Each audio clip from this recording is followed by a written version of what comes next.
नमस्कार दोस्तों, आप सभी लोगों का फिर से एक बार स्वागत है मेरे यूट्यूब चैनल प्लांट्स मॉल में।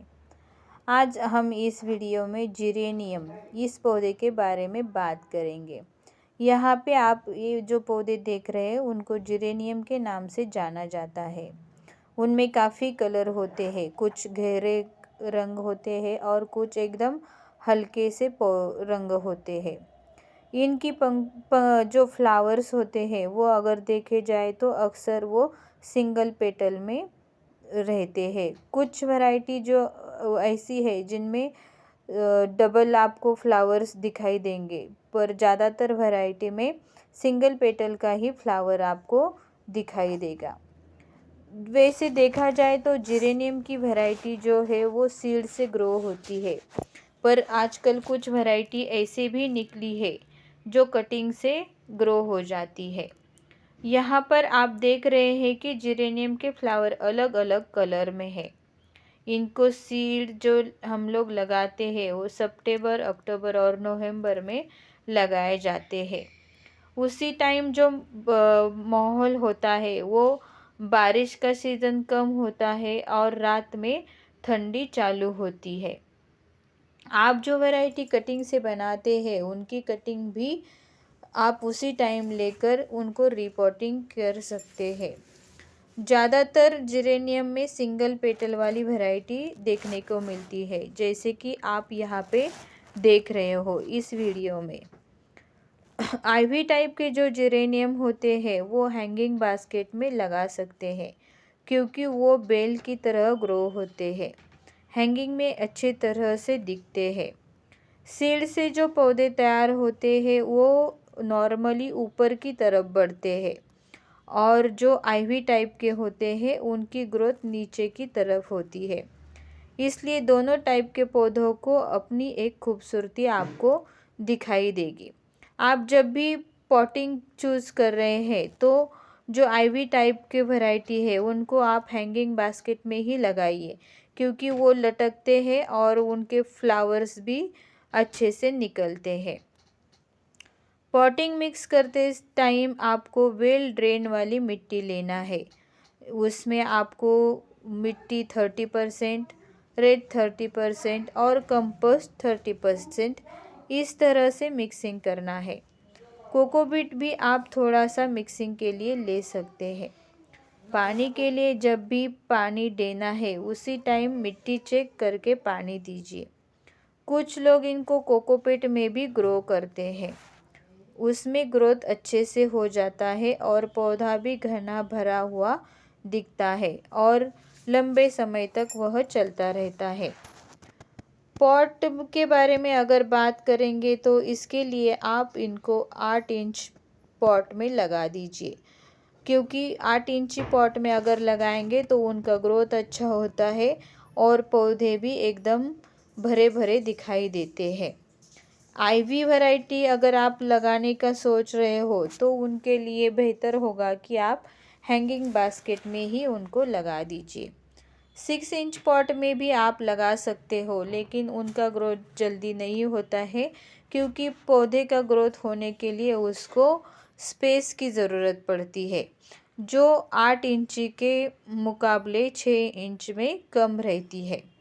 प्लास्टिक या मिट्टी के गमलों में से आप दोनों एक चूज़ करके उसमें यह वैरायटी लगा सकते हैं।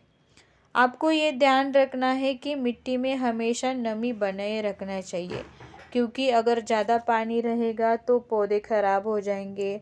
कम पानी रहेगा तो पौधे जो है वो सूख जाएंगे और पत्तियाँ पीली पड़ के अपने आप गिरने लगेगी। इसके लिए जो खाद चाहिए उसमें आप एनपीके दे सकते हैं। इप्सम साल्ट का भी आप यहाँ पे इस्तेमाल कर लीजिए। डीएपी का भी आप इस्तेमाल कर सकते हैं। इन पौधों को खाद की ज़्यादा ज़रूरत नहीं होती है। अगर पौधे में फ्लावर्स नहीं आ रहे या फिर कम आ रहे हैं तो उस टाइम आपको पौधे में डीएपी और पोटैश डालना है। लेकिन आपको ये ध्यान रखना है कि जब आप पोटैश डालेंगे तो उसके 3-4 दिनों बाद आपको डीएपी डालना है। जिस दिन आप ये खाद डालेंगे उस दिन आपको पौधे को हल्की वाटरिंग ज़रूर करनी है। जो अभी मैंने खाद बताया DAP और वो पोटैश, उनमें कम से कम 3-4 दिनों का अंतर आपको रखना ही है, क्योंकि दोनों खाद अलग अलग टाइप के होते हैं और उनका जो पौधे पे असर रहता है वो भी अगर आप दोनों पौधे में कुछ अंतर रखेंगे तो वो अच्छी तरह से हो जाएगा।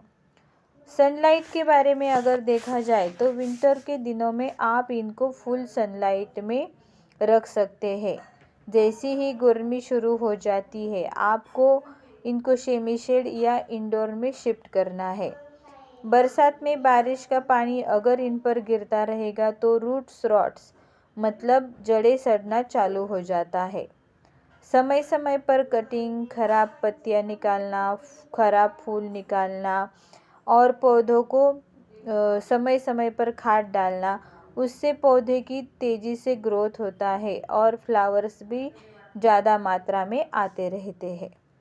वैसे तो इन पौधों को कीटक नहीं लगते हैं, पर जब भी अगर आपको ऐसा लगे कि इनमें कीटक लग रहे तो आप ऑर्गेनिक या फिर केमिकल औषधि का स्प्रे कर सकते हैं। इसके अलावा इनमें फंगस तो ज़रूर लगता है। अगर पानी ज़्यादा हो जाए या फिर पौधा आपका बारिश के पानी में भीग जाए तो उसमें फंगस लगना चालू होता है। फंगस की पहचान अगर आपको करनी है तो पत्तों के जो दिखते हैं उनमें काले पीले कलर के धब्बे पड़ जाते हैं, उसमें ही वो फंगस का अटैक चालू हो जाता है। बारिश के दिनों में यह फंगस का प्रॉब्लम ज़्यादा होता है, इसलिए फंगीसाइड स्प्रे आपको ज़रूर करना है।